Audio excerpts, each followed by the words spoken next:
안녕하세요. ERP 정보관리사 회계 이번 시간에는 2018년도 3회 기출문제 같이 풀어보도록 하겠습니다. 네, 1번이에요. 다음 중 ERP 도입의 성공 요인으로 볼 수 없는 것은 인데요. 자, 정답은 2번. 네, 현재의 업무 방식을 그대로 고수한다. 그대로 고수하려면 ERP 굳이 어렵게 도입할 필요 없죠.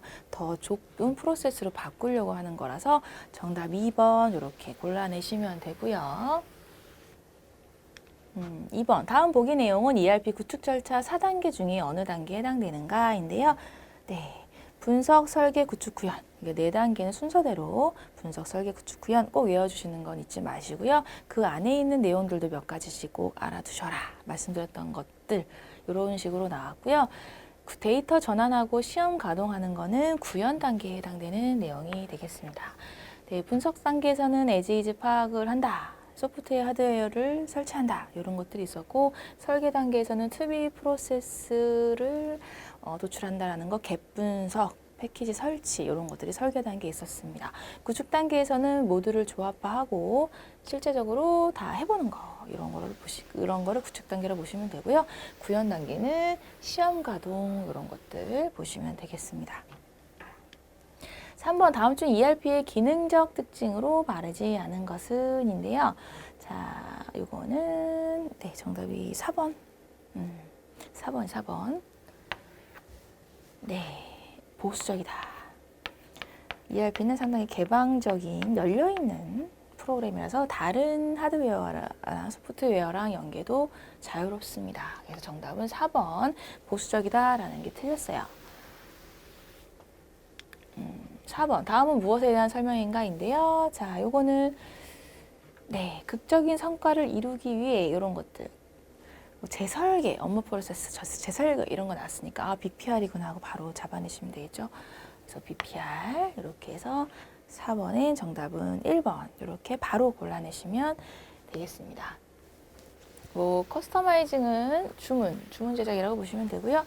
JIT는 저스트 인 타임이라고 해서 물류 생산 쪽에 나오는 용어라 해당이 없고요. 5번 다음 중 ERP에 대한 설명으로 가장 적절하지 않은 것은 무엇인가인데요. 네, 정답은 3번. 네. 자, ERP는 다 통합 관련된 것들을 중요시하는 거라서 각 영역 이런 거, 단위별 이런 거 나오면은 틀리구나 바로 맞춰내시면 됩니다. 정답은 3번이에요. 6번 다음 중 일반 기업 회계기준상의 회계보고서로 작성되는 재무제표에 해당되는 거. 재무상태표, 손익계산서, 현금흐름표. 네. 가나다. 이익잉여금 처분계산서는 해당 안 되고요. 요거 외에 자본변동표랑 주석 이렇게 5가지가 재무제표에 해당되는 거였죠. 그래서 여기에 해당되는 건 가나다. 정답 3번 이렇게 맞춰주시면 되고요. 재무제표에 해당되는 5가지 이렇게 꼭 외워두시고 가셔야 돼요. 기본적으로 외워주세요. 7번 다음 중 일반 기업 회계 기준상의 회계 정보가 갖춰야 할 질적 특성 중 가장 중요한 특성은인데요. 요거는 질적 특성에 관련된 거는 이제 목적 적합성과 신뢰성이 있는데요. 가장 여기서 요구하는 답은 목적 적합성에 해당됩니다.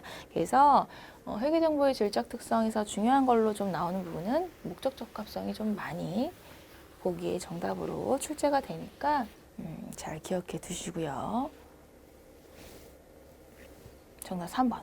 8번 현금주의에 의해 작성된 재무제표에 해당되는 것은 무엇인가인데요. 현금이 입금, 출금 내역에 대해서 작성하는 것은 현금 흐름표.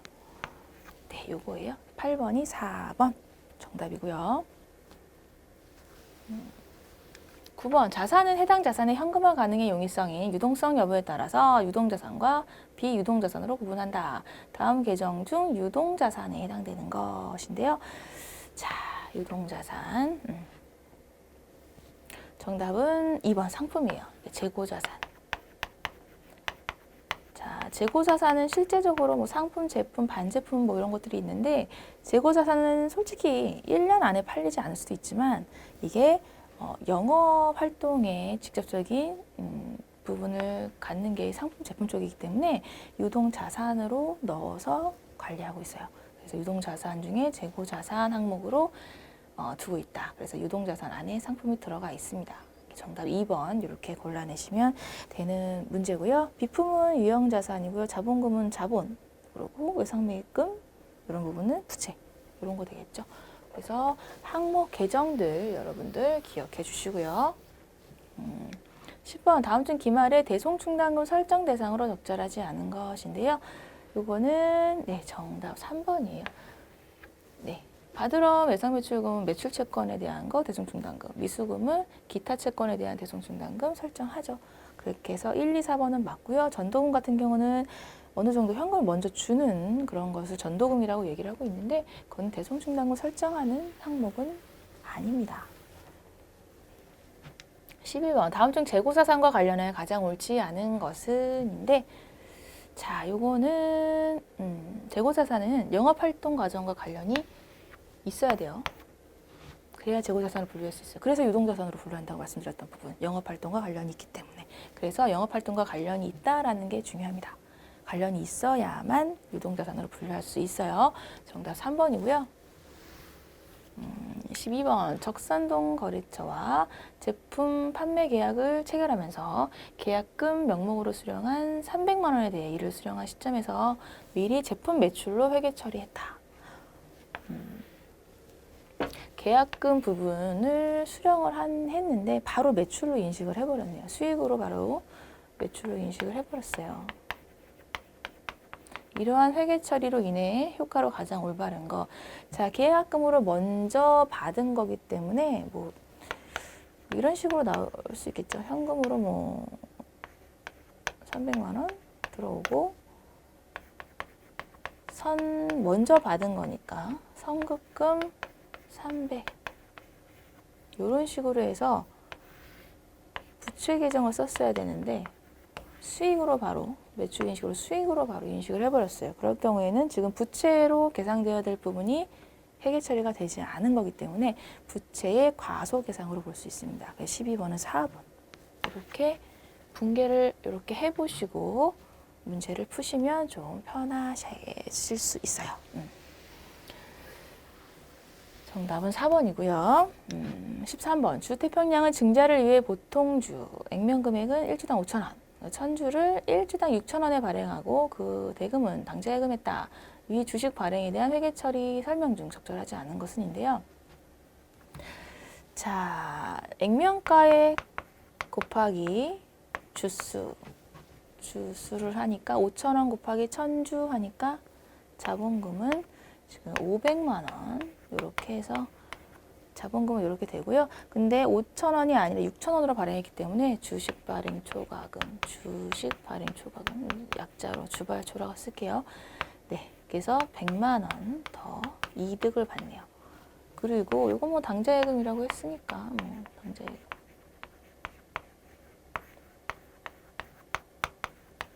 네, 이렇게 볼 수가 있고요. 이렇게 봤을 때 자산, 네, 증가했죠. 네, 자본금 늘어났으니까 자본금 500 증가, 네, 자본금 증가. 네, 그리고 자본, 두 개 합친 게 자본이니까 자본 600 증가한 거 맞고요. 4번 같은 경우가 이익잉여금이 100만 원 증가했다인데요. 주식 발행 초과금은요, 자본잉여금 계정이에요. 그래서 이익잉여금 여기 틀렸어요. 그래서 정답은 4번. 이렇게 푸시면 되는 문제예요. 그래서 이것도 이렇게 한번 분개해 보시고 푸시면 좀 쉽게 풀릴 수 있습니다. 정답 4번이고요. 14번 기말 결산 중에 결산의 본 절차는 총계정원장을 마감하는 과정이다. 총계정원과의 마감 절차 관련하여 다음 계정 과목 중 가장 먼저 결산 마감이 이루어지는 것. 가장 먼저. 자, 가장 먼저 해야 될 걸 여러 번 드렸었는데요. 손익계정 먼저 마감해야 됩니다. 손익계정을 마감한 후에 당기순이익, 이런 손실이 계산이 되면 미처분 이익잉여금으로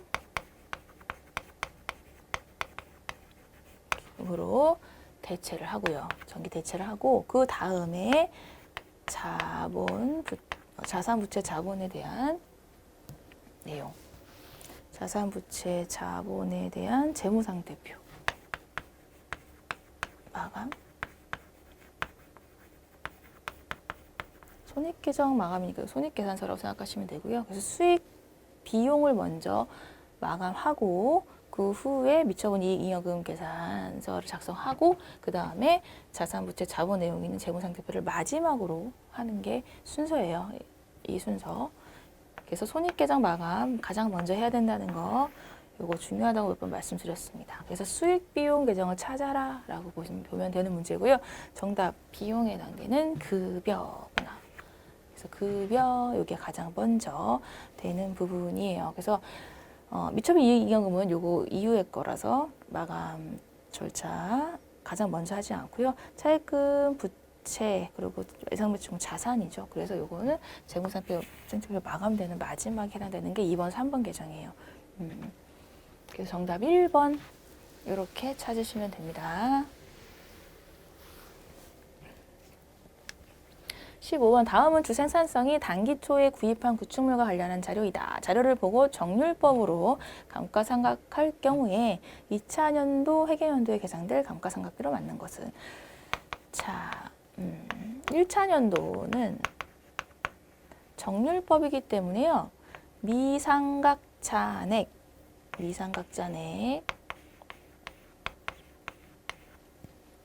미상각잔액에다가 상각률 곱하는 거예요. 그래서 미상각잔액 곱하기 상각률. 자, 이게 정률법의 식인데요. 자, 미상각잔액은 잔존가치 아니고요. 감가상각 누계액을 빼는 게 미상각잔액입니다. 잔존가치 빼시면 문제 못 푸십니다. 네, 1차년도 요거 계산해 보면요. 7150 예, 요렇게 나오고요. 자, 2차년도 미상각잔액이기 때문에 여기에다가 마이너스 감가상각 누계액 이게 미상각된 잔액이죠. 요거의 상각률 곱하면 2차년도에 금액이 나오고요. 요거 계산해 보면 계산기로 꼭 계산해 보세요. 저는 계산을 해왔지만 3217500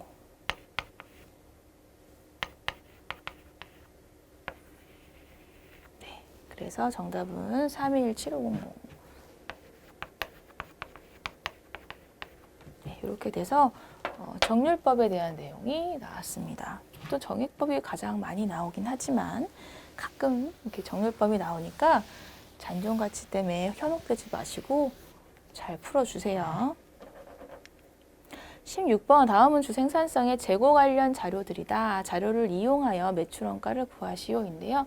자, 매출원가 일단 씩 적어놓고 자, 기초에다가 플러스 매출 한위, 매출 애누리 이런 것들 내용이 있으니까 그냥 순 매입액으로 저는 적겠습니다. 기말 요게 매출 원가고요. 자, 기초 주어졌으니까 14만 원 바로 해주시고 자, 순 매입액은 얼마인가 구하면 자, 단기 총 매입액 여기에다가 매입 환출, 네, 매입 환출과 매입 애누리 이런 거를 빼주시면 돼요. 그래서 136만 원에다가 8만 원을 뺀 120만 원이 순 매입액이 되는 거예요. 네, 기말은 10만 원. 그래서 매출 원가는 134에 10만 원 빼니까 1240 000 124만 원 이렇게 되죠. 그래서 124만 원 이렇게 됩니다. 그래서 순 매입액 구하고 식 외워서 구해주시는 거 잊지 마시고요. 매출원가 문제는 참 잘 나와요. 기본적으로 알아두셔야 됩니다. 17번.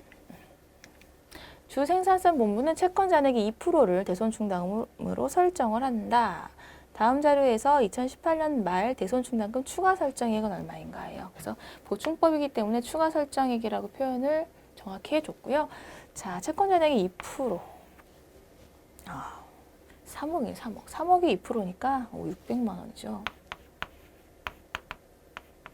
600만 원이 대손충당금으로 설정이 돼야 되는데, 자, 현재 대손충당금이 300만 원이 있고 전 1월 1일 기초에 있었고 대손 발생한 게 90만 원이 있어서 마이너스 된 만큼 현재 기말 현재 210만 원이 대손충당금으로 남아 있네요. 그래서 이 차액만큼만 추가 설정을 해주면 되고 추가 설정할 금액은 390만 원 되겠네요. 그래서 정답은 390만 원. 정답 390. 그래서 17번은 이렇게 푸시면 됩니다. 보충법이라는 거 꼭 기억해 주시고요. 18번 다음 중 우리나라 부가가치세의 담세자는 누구인가? 부가가치세는 최종 소비자가 세금을 다 부담을 하는 부분이라서 담세자는 최종 소비자가 된다라는 거 18번에 4번이고요. 19번 다음 중 부가가치세 과세 대상이 아닌 항목은 무엇인가인데요. 정답은 1번이에요. 재화를 담보 목적으로 제공. 내가 건물을 갖고 있고 그거를 뭐 은행에 담보를 줬다, 담보를 해서 뭐 내가 대출을 받았다고 해서 그게 뭐 재화 공급이 되고 판매가 되고 이런 건 아니잖아요. 그래서 재화를 담보 목적으로 제공하는 건 부가가치세 과세 대상이 되는 건 아니고요.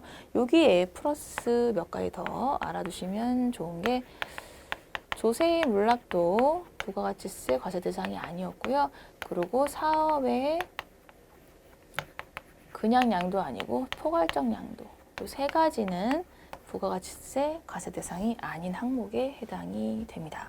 이번 교환계약은 네, 부가가치세 과세 대상이 맞는 거고요. 3, 4번 같은 경우는 이제 간주 공급에 해당되는 부분이라서 3, 4번도 부가가치세 과세 대상으로 하고 있습니다. 그래서 19번은 1번 정답.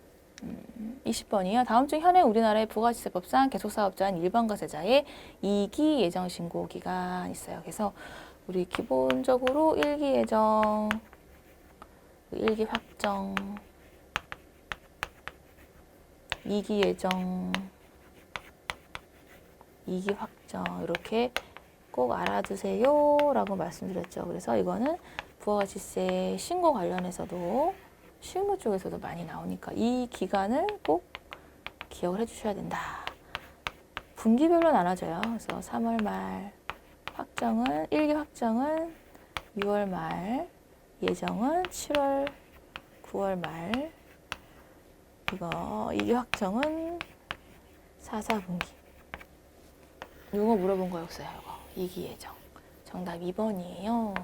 그래서 기간은 분기별로 나눠져 있으니까 헷갈리지 마시고 꼭 외워두시고요. 정답은 2번입니다. 21번 부가가치세법상 간이과세자에 대한 다음 설명 중 가장 옳지 않은 것은 인데요. 옳지 않은 것은 네, 정답은 3번이에요. 3번. 자, 간이과세자는요. 세금계산서를 발행하지 않은 사업자예요. 그러다 보니까 이거 부가가치세의 10%를 곱해 산출하지 않고 그 계산서나 아니면 간이 영수증을 주면 됩니다. 세금계산서 발행 사업자 아니에요. 그래서 정답은 3번 이렇게 된다고 보시면 되고요. 4,800만 원 미만자인 거 기억해 주시고 그리고 절세 관련해서 2번 같은 경우는 일반 과세자에 비해 항상 유리하다고 볼 수 없다는 거는 부가가치세 10%를 하게 되면 매입세 공제를 받을 수 있지만 매입세 공제를 받지 못하죠. 그러다 보니까 꼭 유리하다고 볼 수 없다라고도 표현을 한 거예요. 그래서 그렇게 이해하시면 되고요. 22번 우리나라 법인세의 특징으로 가장 적절하지 않은 것은 인데요. 자, 이거 소비세예요. 소비세. 그래서 뭐 소비세, 뭐 개별 소비세 같은 경우는 뭐 고가품이라든가 그런 뭐 자동차 이런 것들에 붙는 게 이제 개별 소비세라고 보시면 되는데 이런 소비세의 그런 특징을 갖고 있지는 않고요. 다른 1, 2, 4번 같은 특징을 가지고 있습니다. 정답은 3번이에요. 23번. 다음 그림은 세무조정사항 중 소득처분이 유보인 항목들의 증감 내역을 관리하는 것. 자, 유보인 것들은 자, 사후관리가 필요하다고 했고요. 사후관리를 하기 위해서 자본금과 적립금 조정명세서 감 말고 을 요거에서 작성을 한다라는 부분. 그래서 요건 좀 외워주세요 라고 말씀드렸던 부분이었거든요. 그래서 요거 23번은 정답 4번 해서 바로 찾아내시면 되는 거고요. 24번. 자, 부동산 임대사업자인 주생산성의 다음 자료를 보고 2018년도 제1기 예정신고기간에 과세표준을 산출하면 얼마인가. 자, 1기 예정신고 기간 먼저 파악하셔야 되고요. 부가세 관련한 거 관련해서 부동산 임대, 간주임대료 관련된 부분이 2018년도 3회 부분에 실무에도 같이 들어오면서 이론에도 이렇게 좀 내용이 들어왔어요. 그래서 요 식을 좀 외우고 계셔야 하는 부분이 됐고요. 그리고 1기 예정신고기 때문에 자 1월 1일부터 3월 31일까지 기간이다 라고 보시면 되는데요. 자 1월 달은 31일이고요. 2월이 28일 그래서 3월 31일은 31일 이렇게 되기 때문에 총 90일 요 가세기간 동안은 총 90일의 일자로 계산을 하게 됩니다. 그래서 과세기간의 일수 좀 먼저 파악을 해 놓으시고 풀게요. 자, 요거 부동산 임대 요 부분은 일단 임대 보증금 부분에 대해서 이 정도 자, 정기예금 이자율만큼은 네가 이익을 받고 있겠지라는 가정 하에서 간주임대료라는 게 나온 거고요. 자, 그래서 일단 간주임대료부터 구하면 간주임대료의 과세 표준을 우선 구해보면요. 요건 식 알고 계셔야 됩니다. 자, 임대보증금 곱하기 자, 국세청장 고시 1년 만기 정기예금 이자율이에요. 그래서 그냥 정기예금 이자율만 쓸게요. 국세청장이 항상 고지를 이제 별도로 해요. 그래서 1.8% 상당히 많이 내려간 상태이긴 한데 네, 이렇게 고지하고 있는 게 있고요. 그리고 365분에 자, 요거 과세 기간, 신고 기간의 일수 요거예요. 그래서 일수 신고 기간의 일수 이렇게 간단하게만 쓰겠습니다. 그래서 대입하시면 자, 1억에다가 1.8% 곱하기 365분의 90 하면요. 여기다 쓸까요? 자, 요거는 443835가 나와요. 443835. 835가 나오고요. 자, 그래서 나왔다고 해서 443835만 딱 쓰면 틀려요. 왜냐면은 부동산 임대사업자이기 때문에 월 임대료 받는 거 이 부분도 3개월 분에 대해서 과세 표준으로 산출이 되겠죠. 그래서 두 번째 월 임대료 곱하기 3개월 분. 네. 3개월 분이니까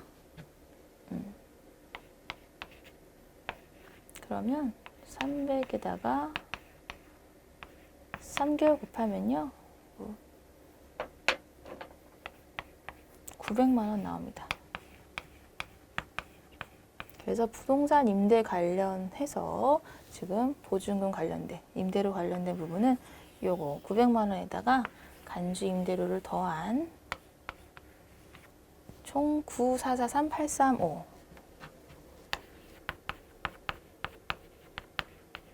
이게 1기 예정신고기간 과세 표준이 되는 거예요. 그래서 9443835 이렇게 해서 내용 구하시면 됩니다. 그래서 일단 간주임대로 구하는 식 다시 한번 좀 눈에 익혀주시고 한번 풀어봐 주시고요. 월 임대료 부분도 같이 가세표 중에 들어가는 거 기억해 주시면 푸실 수 있어요. 아마 여기서 더 어렵게는 잘 안 나올 것 같아요. 이 정도 선에서 손에 익혀두시고 가시면 될 것 같고요. 25번 일반 과세자의 부가가치세 확정신고 시에 일반 환급세액이 발생한 경우 과세관청은 당해 환급세액을 확정신고 기간 후 며칠 이내 환급해줘야 되는가. 자, 일반 환급이기 때문에요. 30일이에요. 30일. 조기 환급은 15일이죠. 근데 일반 환급은 30일이에요. 30일 해서 적어주시면 되는 거였고요. 26번. 다음은 법인세 과세표준과 세액을 신고할 때 필수적으로 첨부해야 하는 서류들이다. 누락된 서류 한 개의 이름은 무엇인가? 재무상태표, 포괄손익계산서, 이행이여금 처분계산서, 그리고 가장 중요한 세무조정계산서. 이렇게 있습니다. 세무조정계산서. 요게 정답이 되는 거고요. 요렇게 4개 반드시 외워주시고 또 한 개 더 있긴 해요. 그 기타 부속 서류 및 현금 흐름표가 있는데 여기에는 요거 세무조정 계산서를 포커스로 해서 풀으려고 한 거라서 요거를 우선적으로 적어주시면 되겠습니다. 그래서 요거 4가지에다가 기타 부속 서류 및 현금 흐름표 이렇게까지 해서 외워주시면 되겠습니다. 27번 다음 주 생산성 공장 자료에 의해 가공원가를 계산하면 얼마인가인데요. 보기 표가 사라지셔가지고 제가 손으로 좀 썼어요. 양해해 주시고요. 자, 가공원가를 계산하면 자, 가공원가는 자, 직접 노무비에다가 제조 간접비죠.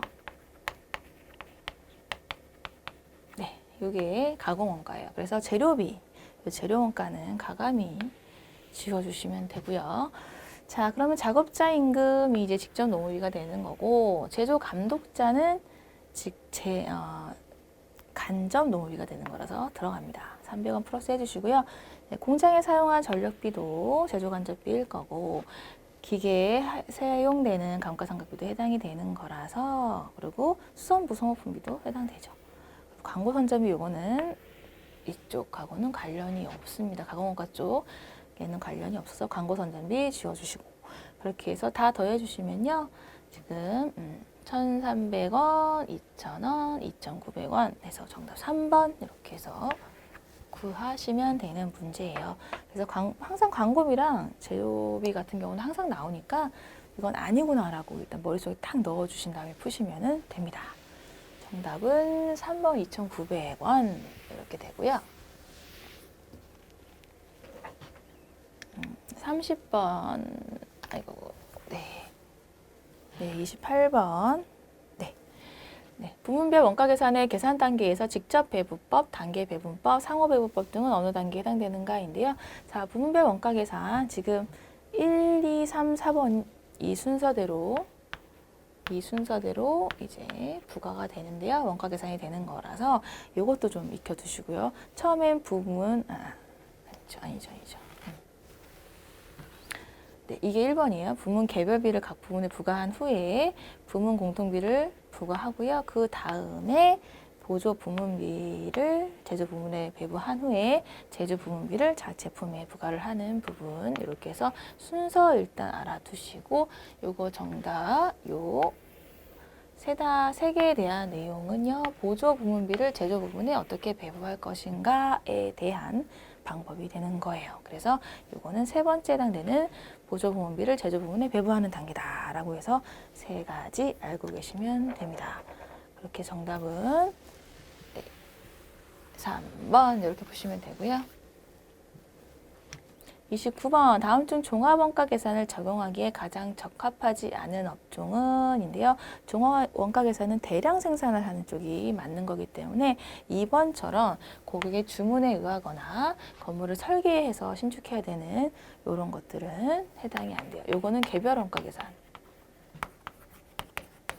개별원가 계산에 적합한 방법이라고 보시면 됩니다. 그래서 29번은 정답 2번 이렇게 보시면 되고요. 30번 주적산동의 원가 및 매출 자료가 다음과 같이 제시되어 있다. 이 자료를 이용하여 단기 총 제조원가를 산출하면 얼마인가 인데요. 자, 이렇게 있습니다. 일단 네, 이렇게 재료 항상 기본적으로 원재료, 제공품, 제품 세 가지 계정 이제 묶어서 이 원가에 많이 나오죠. 그래서 기본적으로 세 가지 계정은 T 계정은 여러분들이 좀 익숙해지셨으면 좋겠고요. 기초, 기말,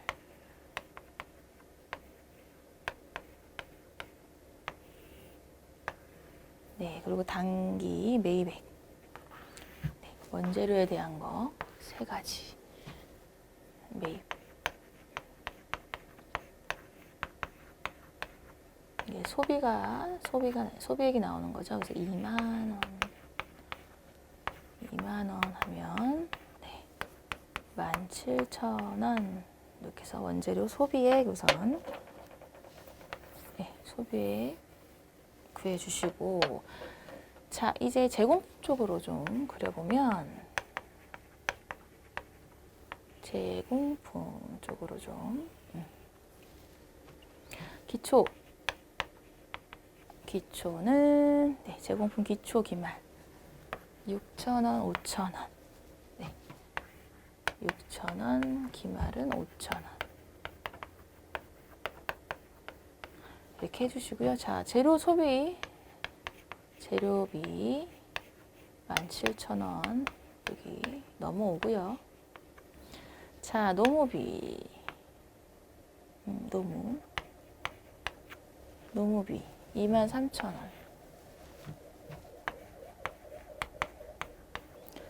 제조간접비 몰라요.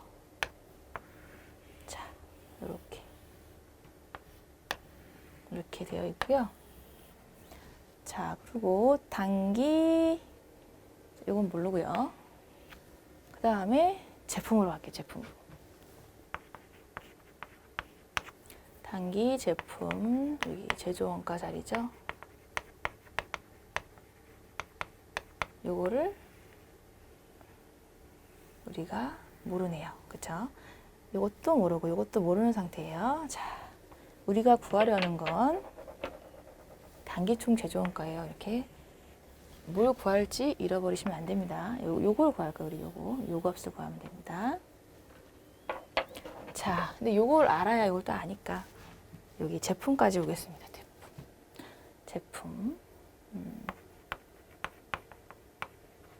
제품까지 오면 자 기초 기말 그리고 요게 단기 제품 제조 원가가 이쪽이죠.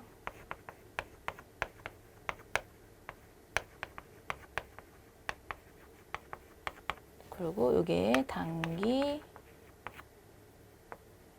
제품 매출 원가. 단기 제품 매출 원가. 네, 이게 제품은요, 10,000원. 기말은 20,000원이고요. 단기 제품은 50,000원입니다. 자, 그래 70,000원이고요. 단기 제품 제조원가 고로 60,000원이네요. 네, 요거 나왔어요. 60,000원. 단기 제품 제조원가 60,000원 나왔고요. 그러면 65,000원. 65,000원. 네. 65,000원이고요. 자, 이게 65,000원이 되려면 65,000원에서 6,000원을 빼면 되겠죠. 그래서 제조간접비 구할 것도 없이 바로 59,000원이구나 라고 푸시면 되겠네요. 네, 이렇게 푸시면 되는 문제. 정답은 59,000원이에요. 그래서 재료와 제공품, 제품 이렇게 세 가지의 연결고리를 알아야 푸실 수 있는 문제였다라는 거예요. 그래서 T계정 많이 좀 해보시고 풀어주시길 바랄게요. 30번은 59,000원이 정답입니다.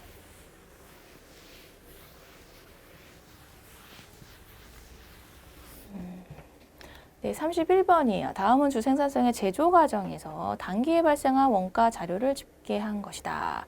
자료를 이용하여 주 생산성의 단기 제품 제조 원가를 구하시오인데요.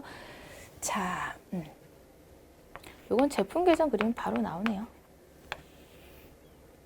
자, 기초, 기말, 매출 원가.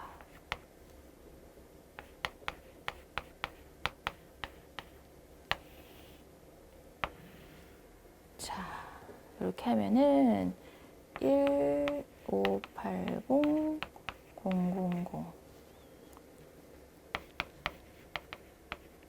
1580000에서 33만 원 제하면 125만 원. 요게 단기 제품 제조 원가 요거죠. 그래서 125만 원이 정답이에요. 그래서 125만 원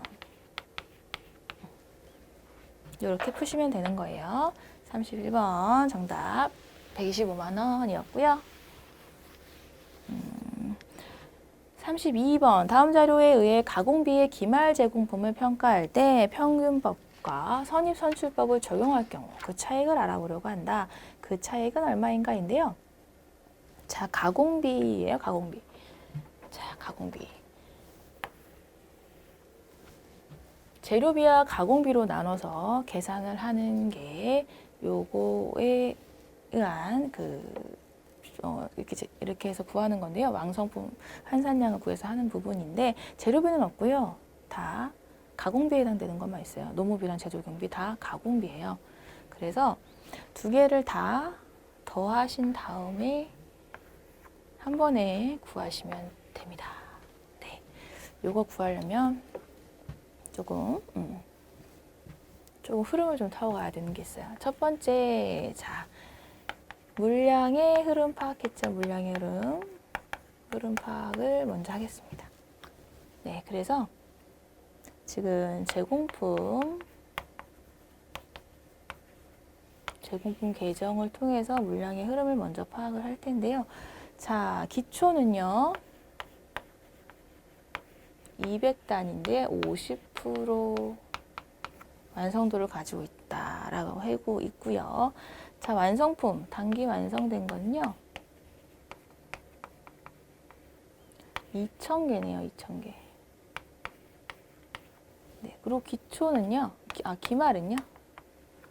기말 제공품은 1,000개인데 50%가 완성이 되어 있어요. 그래서 총 3,000개. 그래서 물량은 일단 총 3,000개의 물량의 흐름이 있었구나라고 파악할 수가 있고요. 자, 단기 착수가 고로 2,800개겠네요. 그래야 3,000개가 되니까. 자, 일단 물량의 흐름을 파악했고요. 다음엔 두 번째 단계는 원가 요소별로 이제 완성품 한산량을 구하는 건데 지금 재료비 가공비로 해서 원가 요소별이 아니기 때문에 그냥 평균법과 선입선출법으로 나눠가지고 물량의 흐름을 좀 파악해 볼게요.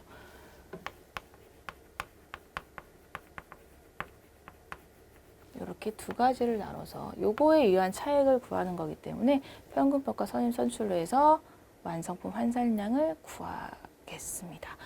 이렇게 했을 때 평균법 같은 경우는요. 기초와 단기 착수를 나누지 않고 그냥 통틀어서 다 단기 완성이 됐다라고 보는 부분이 이제 평균법이다 보니까 자, 일단은 기초 플러스 단기 완성 이렇게 표현할까요? 단기 완성 그렇게 해서 기초랑 단기 착수랑 나누지 않고요. 다 단기 완성이 됐다고 보고 있어요. 그래서 2000개에 통틀어 넣어주신 다음에 기말 제공품 50% 완성된 거 500개만 넣어주시면 2500개라는 완성품 환산량이 계산이 됩니다. 계산이 되고요. 선입선출법 같은 경우는요. 기초랑 단기 완성을 구분을 해요. 기말 제공품. 세 가지로 구분하고요. 기초의 200개 중에 50%가 완성이 됐기 때문에 100개가 200 곱하기 1-50% 이렇게 해서 100개를 구한 거고요. 그래서 기초 선입선출법에 의해서는 기초가 100개, 기초에서 넘어와서 완성된 게 100개 이렇게 보시면 되고요. 단기 완성 부분은 그 외의 거니까 그 외의 거 단기 완성 총 2000개 중에서 200개를 제외한 1800개만 단기 완성이 됐다고 보는 거고요. 기말은 1000에서 50%한 거, 500개. 그래서 2400개라는 완성품 환산량이 나오게 됩니다.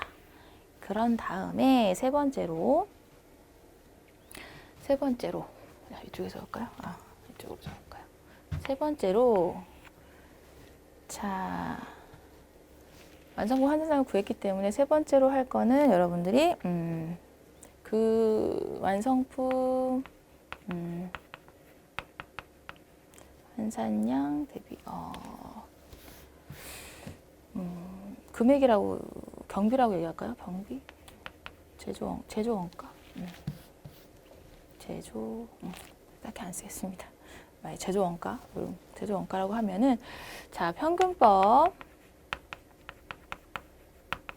또 선입선출 나눠서 계산을 할게요. 자, 평균법 같은 경우는 기초랑 단기 착수를 나누지 않고 완성된 거기 때문에 자, 기초에 있는 금액과 농업비, 제조경비 모든 금액과 당월의 투입원가 모든 거를 다 더해줘요. 다 더해준 다음에 나눠요. 그래서 두 개 합친 초의 제공품 원가 이게 두 개 합치면 440만 원 이렇게 되고요. 당월 투입 원가는 두 개를 합치면 960만 원이에요.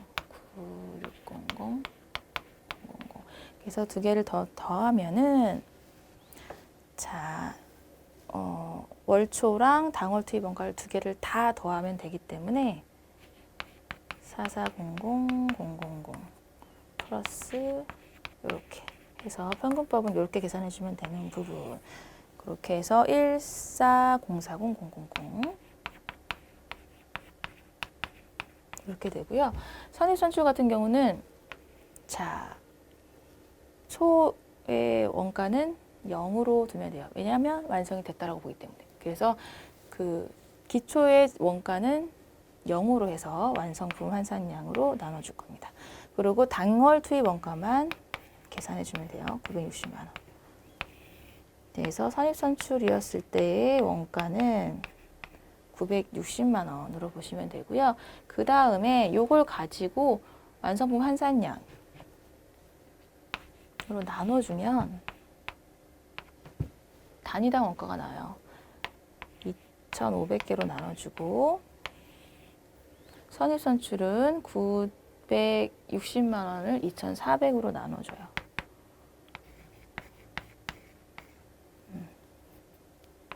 2,400으로 나눠주면 단위당 원가가 나오고요. 단위당 원가 네 5616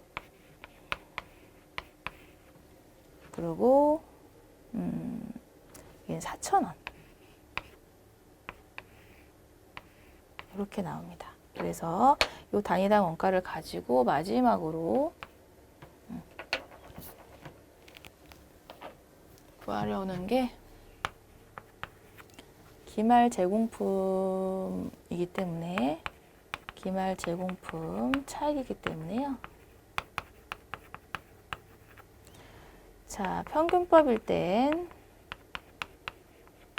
단위당 원가 5616에다가 500개를 더한 부분이 기말 제공품이 되는 거고요. 선입선출법은요. 4,000원에다가 500개를 곱한 게 되는 거예요. 그래서 4,000원에다 500개. 이것도 5616에다가 500개.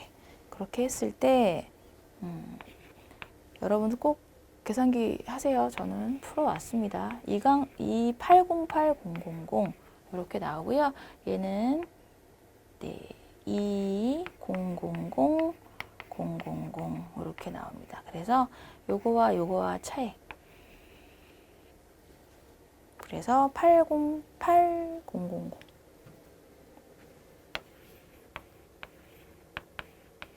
이만큼이 차액이 발생한다라는 문제였습니다. 그래서 요거는 평균법과 선입선출법을 모두 다 이렇게 좀 아셔야 되는 문제였고요. 이렇게 순서대로 또 다 흐름을 다 타야지 풀 수 있는 문제가 요거였어요. 그래서 조금 시간이 좀 걸릴 수 있었던 문제였습니다. 네, 이렇게 해서 그 차액은 여기 808000이다라는 거 아실 수 있고요. 여러 번 연습해 보시고 익혀주시면 더 좋을 것 같아요. 네, 그럼 이번 시간도 수고 정말 많으셨어요. 감사합니다.